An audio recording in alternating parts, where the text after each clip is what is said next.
Hello and welcome, everybody. Today we're going to have a discussion about restoration. So if you're interested, stay tuned.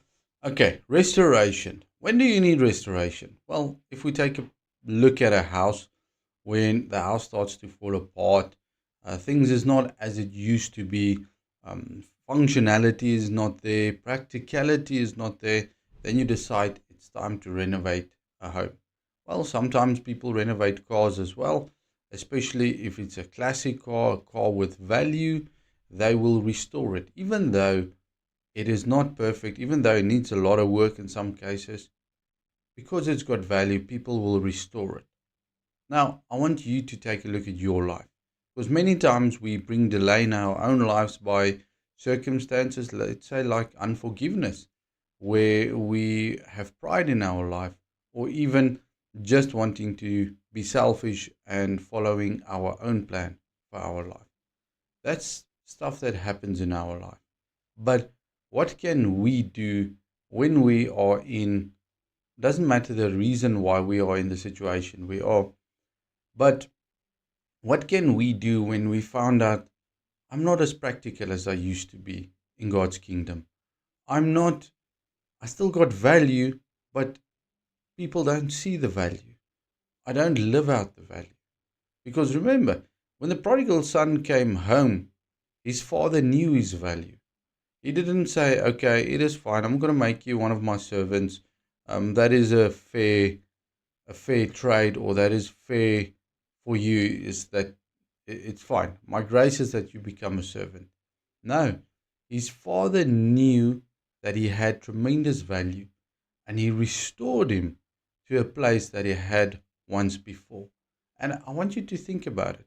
That was definitely his own doing, the prodigal son. He brought all of those things that he suffered on his own life. And he lost his value completely. But his father did not lose the plans and the purposes that he had for his life. So that couple of years that he missed out from his father's house was his own doing, but his father restored him. And I want to focus on restoration today, being restored, because there's many examples in scripture. But I'm going to take us quickly to Jeremiah 30 verse 17, where the Lord said, for I will restore health to you, and your wounds I will heal. Now that is very important, because sometimes we need restoration. Our health needs a restoration. We cannot do what we're supposed to do because our health is in a bad shape. Now, guess what? The Lord can restore even our health.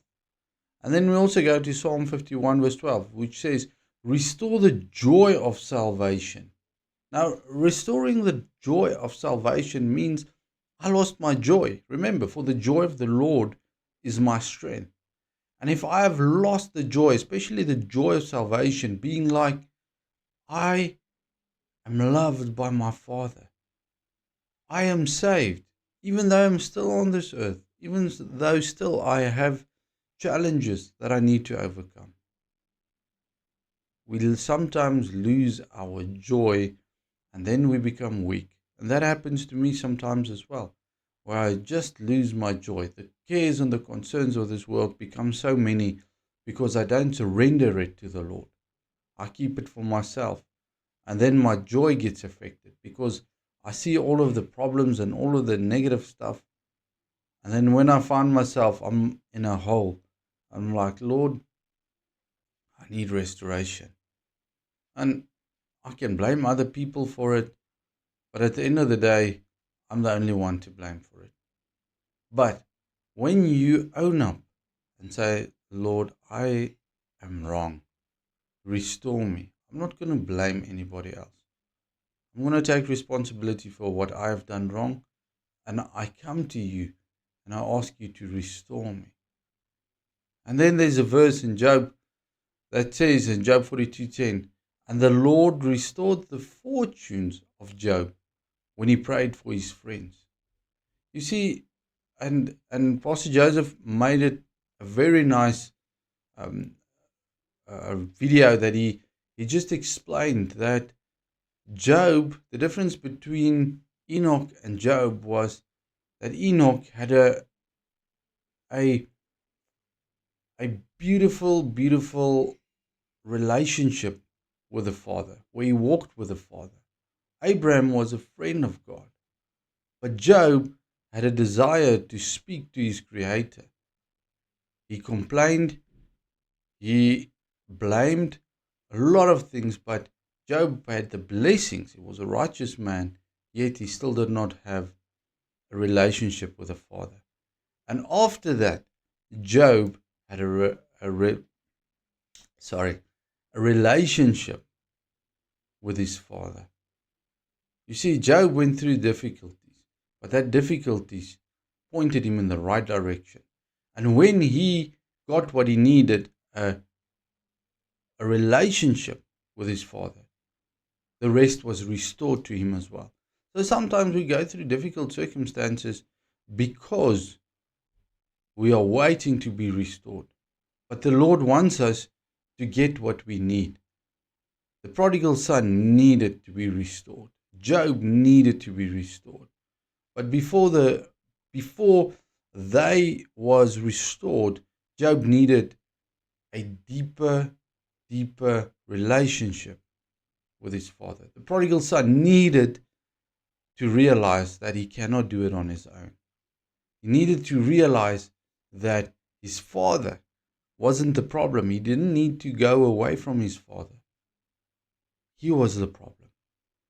And you see, when you realize that things in your life, there's something short, pray and ask the Lord, Lord, there's something missing in me.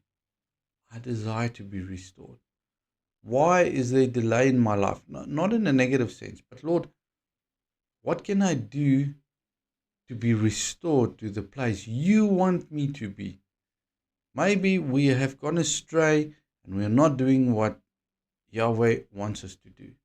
We are doing our own things. We are so focused on our own ability and our own strength and our own careers and our own problems, and we are not focused on our relationship with Yahweh. And that I want you to think about today. And therefore, we're going to pray.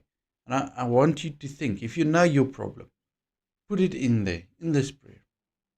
If you don't know, it's fine to pray a general prayer. Father, I pray that if there's any delays that I brought upon myself, anything that I need to learn in this season, anything that I am doing wrong that hinders me and my relationship with you, please show it to me, reveal it to me, so that I can repent, that I can learn from it, and that I can move on, that my mind is renewed. Father, I know you're not the problem. I've got lots of problems in my life. I cause my own problems many times. But I come and I present myself before you today, that you have a look at my life and point out to me the things that are bringing delay and bringing corruption in my life. But Father, I desire, and for all my friends, we desire to be restored to us, so that we are justified as if we never sinned, as if we never gone astray, as if we never walked away. Restore us. And I see, Father, there's people raising up their hands and said, Father, please don't pass me by today.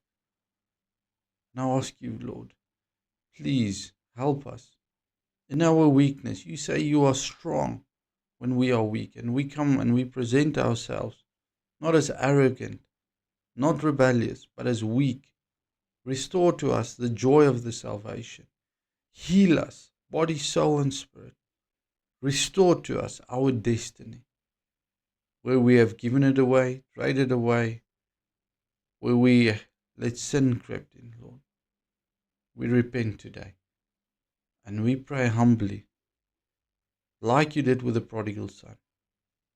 Don't give us what we deserve, because we deserve not to be in your kingdom.